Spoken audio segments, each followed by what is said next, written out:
মৰমৰ ছাত্ৰ-ছাত্ৰীসকল, পুনৰবাৰ তোমালোক সকলোকে মোৰ BA লাৰ্ণাৰ ইউটিউব চেনেললৈ স্বাগতম জনাইছোঁ।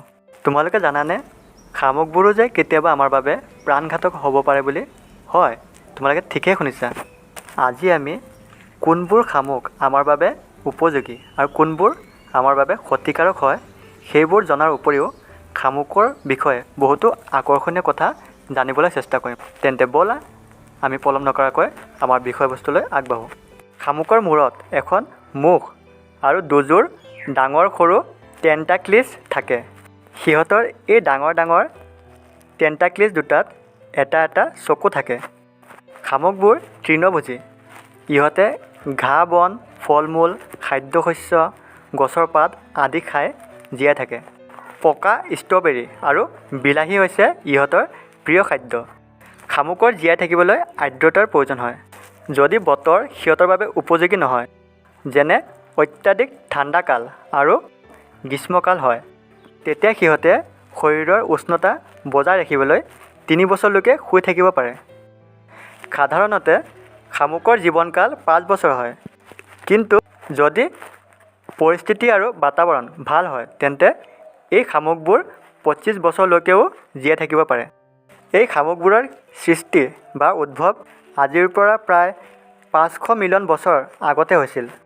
শামুকৰ ওজন 25ৰ পৰা 45 গ্ৰামলৈকে হয়। পৃথিৱীৰ প্ৰায় সকলো ঠাইতে শামুক পোৱা যায়। প্ৰায় 60,000তকৈও বেছি শামুকৰ প্ৰজাতি পোৱা যায়। শামুকৰ দ্বাৰা মাটিত বনোৱা লালটি বা বলগমৰ দৰে পদাৰ্থই পিছল হোৱাত সহায় কৰে, যিয়ে সিহঁতক আগুৱাই যোৱাত সহায় কৰে।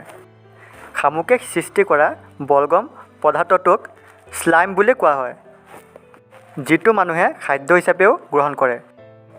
বিশেষজ্ঞসকলৰ মতে এই স্লাইম পদাৰ্থটোৱে পেটৰ আলচাৰ ঠিক কৰাতো সহায় কৰে। শামুকে কেৱল এটা বলৱান পেশীয় ভৰিৰ জৰিয়তে চলাচল কৰে। শামুকবোৰে 1 মাইল দূৰত্ব অতিক্ৰম কৰিবলৈ প্ৰায় 33.33 ঘণ্টা সময়ৰ প্ৰয়োজন হয়। এটা শামুকৰ 14,000 দাঁত থাকে। অতি বেগী শামুকবিধৰ নাম হৈছে হেলিক্স এস্পাৰ্ছা। ইহঁতৰ স্পীড 0.03 প্ৰতি ঘণ্টা মাইলত। চীন দেশত পৃথিৱীৰ আটাইতকৈ সৰু আকৃতিৰ শামুক পোৱা যায়। পৃথিৱীৰ সকলোতকৈ ডাঙৰ শামুকবিধ হৈছে দ্য জিয়াণ্ট হুৱেল স্নেইল। ইহঁতৰ ভৰি 35 চেণ্টিমিটাৰ দীঘল হয়। সাগৰীয় শামুকবোৰৰ ৰং সাধাৰণতে গুলপীয়া, বগা, ৰঙা, নীলা, হালধীয়া আদি দেখিবলৈ পোৱা যায়। দৰাচলতে সকলোবোৰ শামুক আমাৰ বাবে বিষাক্ত বা ক্ষতিকাৰক নহয়। বিশেষকৈ সাগৰীয় শামুকবোৰ বিষাক্ত হয়, যেনে কৰ্ণ স্নেইল। মৰমৰ ছাত্ৰ-ছাত্ৰীসকল, আজিৰ ভিডিঅ'টো ইমানেই আছিল। যদিহে মোৰ এই ভিডিঅ'টো তোমালোকৰ ভাল লাগে তেন্তে লাইক আৰু ছাবস্ক্ৰাইব কৰিবলৈ নাপাহৰিবা। ধন্যবাদ।